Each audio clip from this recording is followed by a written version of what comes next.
79 कोटींच्या अतिवृष्टी अनुदान घोटाळ्यात दोषींना सोडणार नाही. वरिष्ठ अधिकाऱ्यांसह सर्व दोषींवर गुन्हे दाखल करा. आमदार बबनराव लोणीकर आक्रमक. 38 आरोपींवर चार्जशीट तयार. उर्वरित 54 अधिकारी कर्मचाऱ्यांनाही आरोपी करण्याची आमदार लोणीकर यांची निवासी उपजिल्हाधिकारी यांच्या दालनात झालेल्या बैठकीत मागणी. चार्जशीट दाखल करण्यास हेतुपुरस्पर विलंब. शेतकऱ्यांची फसवणूक करणाऱ्यांची मालमत्ता जप्त करून नुकसान भरपाई वसूल करा. आमदार बबनराव लोणीकर. अतिवृष्टी अनुदान घोटाळ्यातील निधी जिल्ह्याबाहेर गेला का? जिल्हाधिकाऱ्यांनी पत्रकार परिषद घेऊन खुलासा करावा. आमदार बबनराव लोणीकर.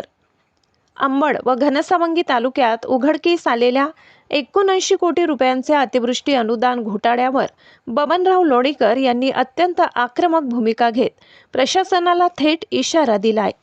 या प्रकरणातील दोषी असलेल्या वरिष्ठ अधिकाऱ्यांसह सर्व संबंधित अधिकारी व कर्मचाऱ्यांवर तात्काळ गुन्हे दाखल करावेत अशी ठाम मागणी त्यांनी केली.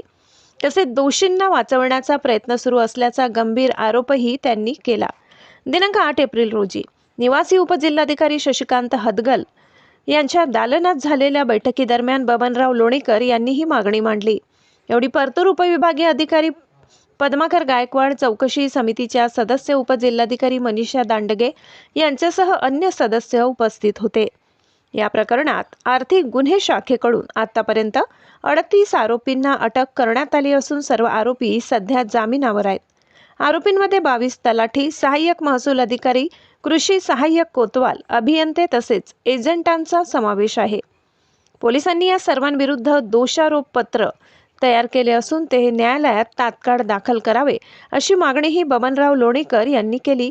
मात्र नियमानुसार 6 महिन्यांच्या आत चार्जशीट दाखल होणे अपेक्षित असताना त्यास विलंब होत असल्याबद्दल त्यांनी तीव्र नाराजी व्यक्त केली. दरम्यान चौकशी समितीने तपासलेल्या 74 अधिकारी व कर्मचाऱ्यांविरोधात विभागीय चौकशी सुरू आहे. मात्र ही चौकशी वरिष्ठ दर्जाच्या अधिकाऱ्यांऐवजी API स्तरावर होत असल्याने तपास प्रक्रियेला विलंब होत असल्याचा आरोप त्यांनी केला. 2022 ते 24 या कालावधीत अंबड व घनसावंगी तालुक्यातील अनेक गावांमध्ये अतिवृष्टी अनुदान वाटप करण्यात आले.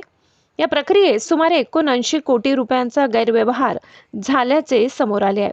ऑनलाईन पोर्टलवर बोगस लाभार्थ्यांची नावे अपलोड करून शासन व शेतकऱ्यांची दिशाभूल करण्यात आली. पात्र शेतकऱ्यांना अनुदान न देता निधी इतरत्र वळविण्यात आल्याने हजारो शेतकऱ्यांचे आर्थिक नुकसान झाले. अहिल्यानगर, बीड, बुलढाणा जिल्ह्यामध्येही अशाच प्रकारे निधी वळवला गेला का, याबाबत स्पष्ट माहिती देण्याची मागणी करत जिल्हाधिकाऱ्यांनी पत्रकार परिषद घेऊन याचा खुलासा करावा असेही बबनराव लोणीकर यांनी म्हटले. प्रशासनाच्या भूमिकेवर प्रश्नचिन्ह उपस्थित करत ते म्हणाले, चौकशी समिती, निवासी उपजिल्हाधिकारी व जिल्हाधिकारी दोषींना वाचविण्याचा प्रयत्न करत आहेत का? तसेच तपासात होत असलेल्या विलंबामुळे प्रकरण न्यायालयात कमकुवत होण्याची शक्यता असल्याचेही त्यांनी नमूद केले. शेतकऱ्यांना न्याय मिळवून देण्यासाठी दोषींची मालमत्ता जप्त करून आवश्यक असल्यास लिलावाद्वारे नुकसान भरपाई वसूल करावी अशी ठाम भूमिका त्यांनी मांडली. शेतकऱ्यांचा एकही रुपया वाया जाऊ देणार नाही असेही त्यांनी स्पष्ट केले.